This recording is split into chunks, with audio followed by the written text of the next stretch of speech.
Неліктен осындай кездерді сағынатын шығармын. Бүгін 21 сағат 10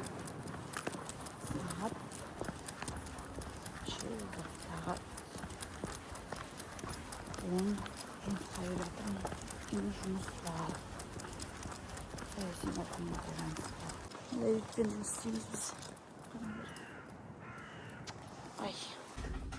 Ердің астынан мына ерден шығып кеткен.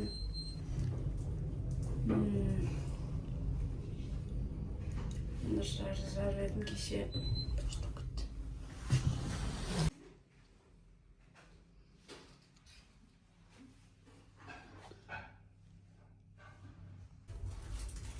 Сегізінші наурыз біз жұмыстамыз. Біздің Маңғыстаудың курьерлері қазақ тілінде сөйлейді. Курьерлері деген ол өзі орыс, неміс кім болса да қазақ тілінде сөйлейді. Сол. Меня курьер поздравил. Өзіме қажетті заттарды алып келе жатырмын үйге. Қайшы екен. Осындай үй берсін. Бұдан да жақсысы берсін. Апай! Біз үшінші этаждан түспей уже апай деп атамыз. Апай, бәріміз келе жатыр. Нәтижесі болады. Бұйырса ертең.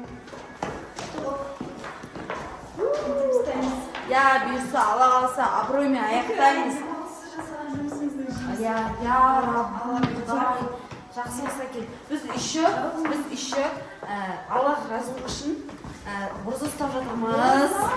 Оразамен біз сияқты жұмыс жасау білмеймін. Таңертең тұрамыз, ерте алып жасаймыз.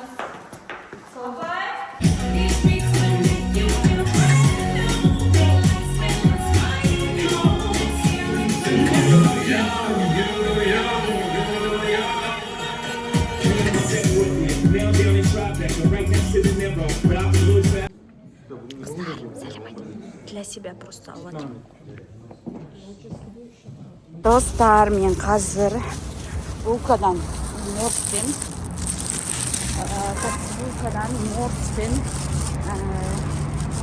жетіп айталдым. Оның ақшасын новый әріптесімдер.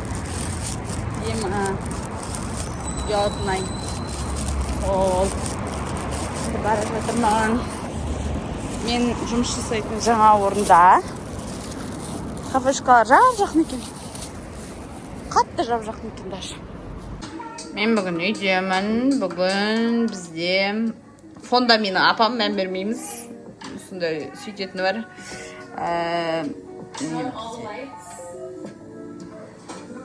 Үйде осындай вайп. Біздің үйде осындай адамдар тұрады. Қолдап қорғайсын, нәулелер некені. Сол есперіміздің. Андай адамдармен тұрып жатырмын мен. Эфирге киетін киімім білініп жатыр. Міне су деген бар ғой. Шылқы жатыр ғой. Қалай өтем? Бетім жылтырап кетір эфирден кейін. Қолымда кофе, үстінде пиджагым, сумкалерім, маяқта штатив. Зато я счастливая, красивая. Иду домой.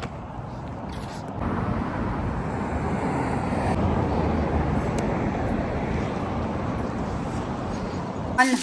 Мама, не қарай.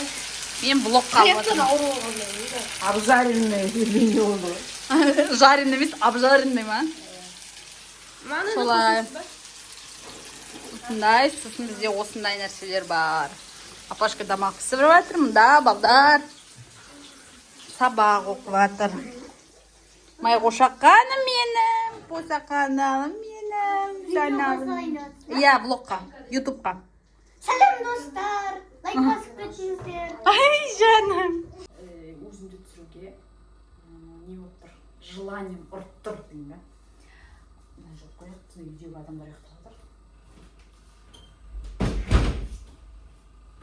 Желанием ұрып тұр. Мына жерде гора посуды, соны жуып тастауым керек. Мен бүгінгі өзімнің әрдайым емес, но в принципе кеште Аружан істейді. Менде жұмыс бойынша бір-екі вопрос бар. Посудын жуып тастауым керек. И я думаю, то, что мен мына жерге отырып жұмысымды жасаймын. Ертең 1 мамыр съемкалар болады. Бірақ сол съемкаларға дейін бәрін четко қылып тастағым келіп тұр. Бәріне сәлем. Енді посудын жуу керек.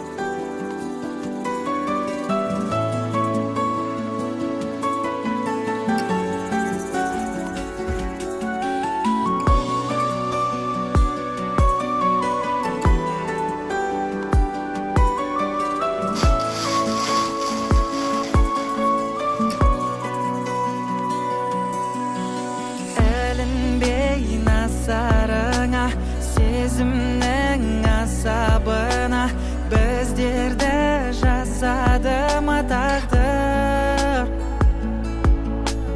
Менің де ғашық әлі сезімім басылады, жасымды жасырады жаңбыр. Бар әлем жанарыңда сенің бар әлем, мәңгі бірге болар ем, бұрылса да бар әлем.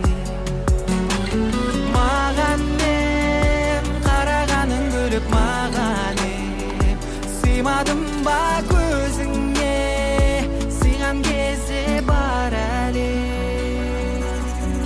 Жетпеген сүйгеніне, көңілдің күйгеніме, жанымның күйгеніне көндім.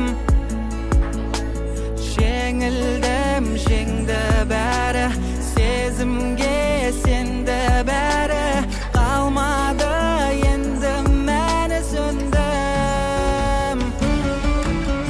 Бар әлем жанарыңда сенің бар әлем, мәңгі бірге болар ем, бұрылса да бар әлем.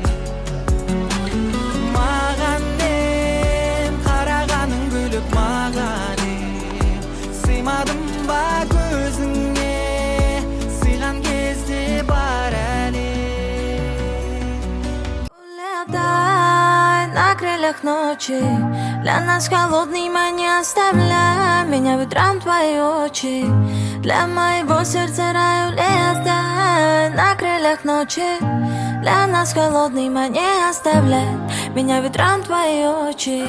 Для моего сердца рай улетай. Мен полкымдегі срачқа не обращайте внимание.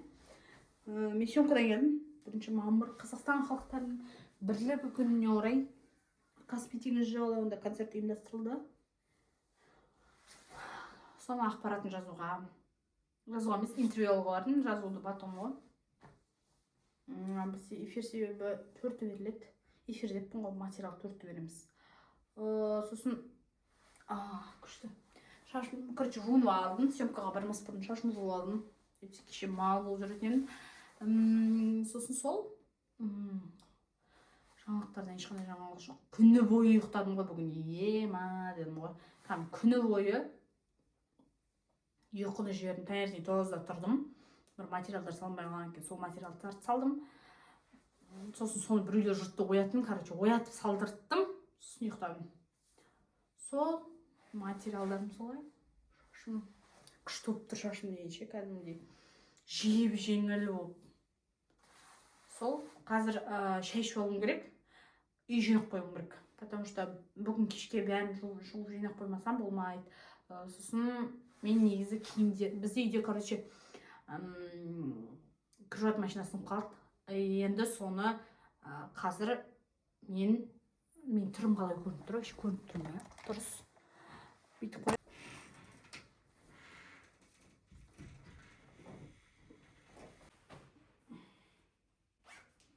Ой, менің мынау выпуск шығып жатыр.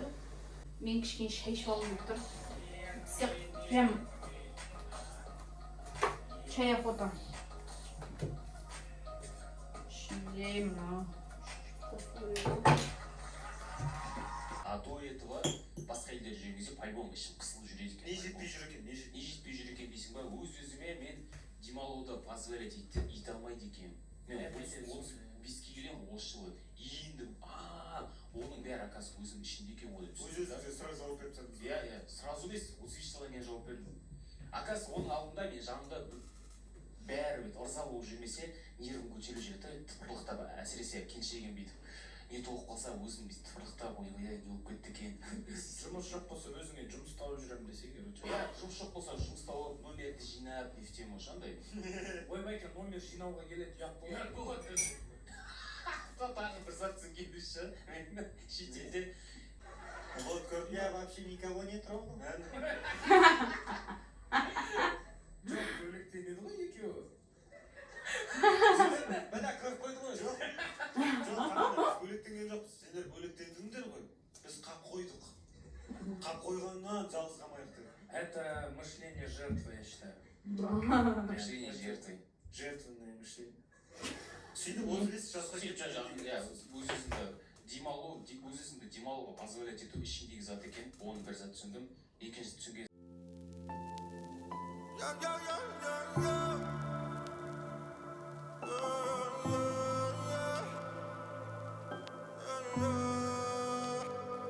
Мне лишь дарована Богом негласная эта любовь, и знаешь, нет, не напрасная. Сколько мы прожили в поисках счастья, главное рядом ты, моя прекрасная. Мне лишь дарована Богом негласная эта любовь, знаешь, нет, не напрасная. Сколько мы прожили в поисках счастья, главное рядом ты, моя прекрасная. Мне лишь дарована Богом негласная эта любовь, знаешь, нет, не напрасная. Сколько мы прожили в поисках счастья, главное рядом ты, моя прекрасная. Зачем нужна другая, когда со мной ты? Твои глаза сияют ярче ночной звезды. Я помню ту поддержку, что оказала ты. Я буду делать все ради нашей любви. Мечта создать семью была лишь цель моя. Теперь не устаю твердить, что все не зря. Когда тебя увидел, ослеп от красоты. Мне не нужна другая, ведь у меня есть ты. Мне лишь дарована Богом негласная эта любовь. Достар, рез өтіп қалатын влогтар үшін кешірім сұраймын. Соңғы кездері сондай болып қалып жатыр. Всем пока. До конца қарағандарыңа рахмет. Снаружи она холодна, как лед, но у нее мягкое сердце. Она, наверное, через многое прошла в своей жизни.